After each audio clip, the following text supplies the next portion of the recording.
নমস্কার, Bengali food জাংশনে আপনাদের সবাইকে আবারও একবার স্বাগত জানাই। কেমন আছেন সবাই? আশা করি সবাই খুব ভালো আছেন আর আমাকে ভুলে যাননি।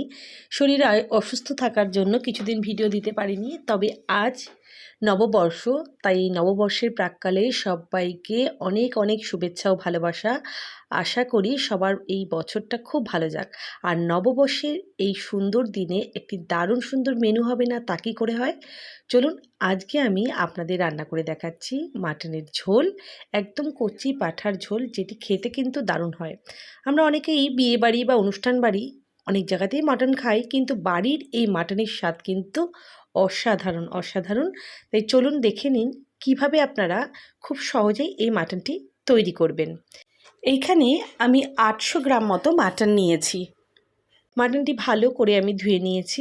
এরপর এর মধ্যে একটা পাতিলেবুর রস, সামান্য লবণ, সামান্য হলুদ গুঁড়ো ও 3 টেবিল চামচ মতো সর্ষের তেল দিয়ে ভালো করে ম্যারিনেট করে নিয়েছি বা মাখিয়ে রেখেছি।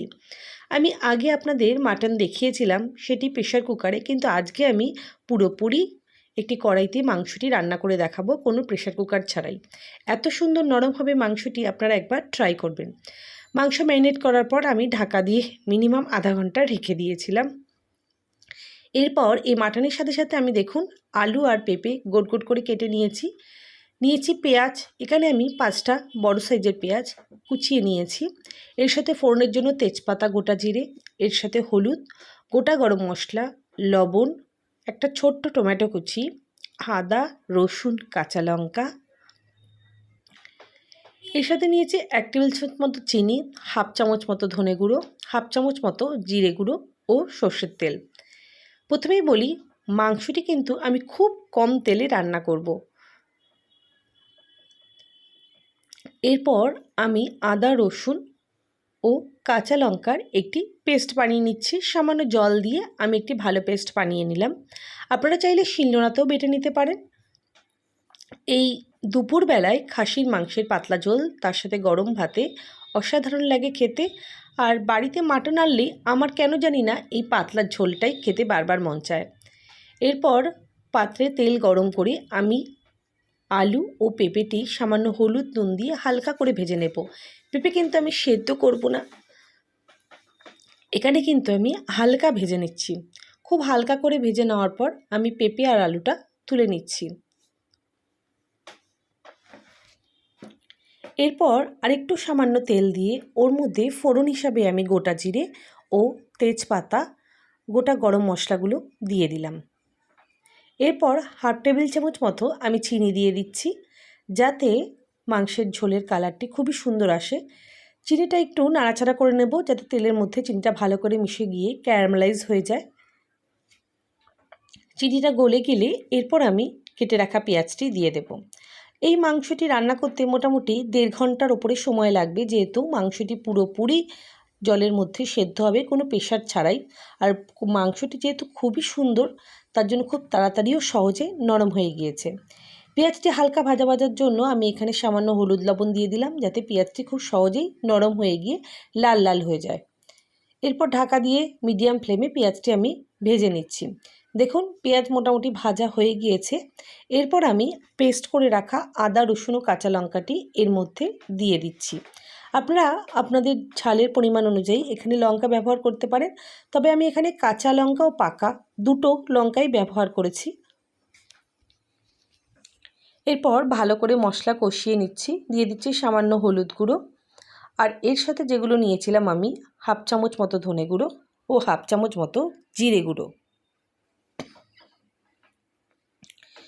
সব মশলা ভালো করে আরেকবার মিশিয়ে নিচ্ছি।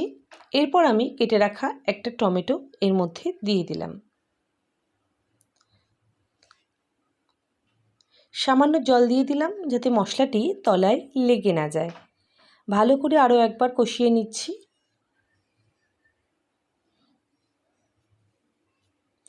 এরপর আমি এখানে 3 টেবিল চামচ মতো টক দই নিয়েছি, ভালো করে ফেটিয়ে নিয়েছি টক দইটি। আজকের এই রেসিপিটি যদি আপনাদের ভালো লেগে থাকে তাহলে লাইক, শেয়ার ও কমেন্ট করতে একদমই ভুলবেন না। আর আমার চ্যানেলে নতুন হয়ে যদি আজকে এই রেসিপিটি আপনারা দেখেন তাহলে চ্যানেলটি সাবস্ক্রাইব করে পাশে থাকা বেল বাটনে চাপ দিয়ে দেবেন। তাহলে আমি যখনই কোনো নতুন রেসিপি দেবো আপনারা খুব সহজেই সেটি দেখে নিতে পারবেন। মশলা কষিয়ে নেওয়ার পর আমি এরপর ম্যারিনেট করা মাটনটি এর মধ্যে দিয়ে দিচ্ছি। ভালো করে মাংসের সাথে মশলা মিশিয়ে নিচ্ছি। এরপর ঢাকা দিয়ে মিডিয়াম ফ্লেমে আমি 10 মিনিট মতো রান্না করব। দেখুন মাংস থেকে জল ছাড়তে শুরু করে দিয়েছে। এরপর আরও একবার ভালো করে নাড়াচাড়া করে নিচ্ছি। যেহেতু বাড়ির পাতলা মাংসের ঝোল রান্না করব তার জন্য কিন্তু আমি এখানে জলের পরিমাণটি অনেকটাই ব্যবহার করেছি, আর অবশ্যই কিন্তু গরম জল ব্যবহার করেছি। এরপর জল দিয়ে দিচ্ছি। জল দিয়ে ওপর থেকে 4-5টা কাঁচা লঙ্কা দিয়ে নিলাম।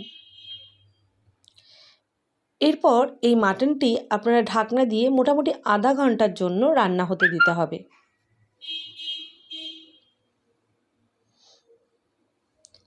মাংস মোটামুটি সেদ্ধ হয়ে এসেছে এবং খুব সুন্দর একটা ঝোল হয়েছে এবং তার গন্ধটাও কিন্তু অসাধারণ হয়েছে। এরপর ভেজে রাখা আলু আর পেঁপেটাও এর মধ্যে আমি দিয়ে দিচ্ছি।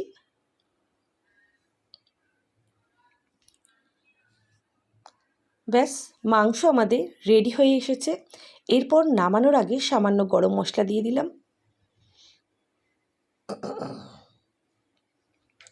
আজকের মাটন কারি দারুণ সুন্দরভাবে রেডি হয়ে গিয়েছি।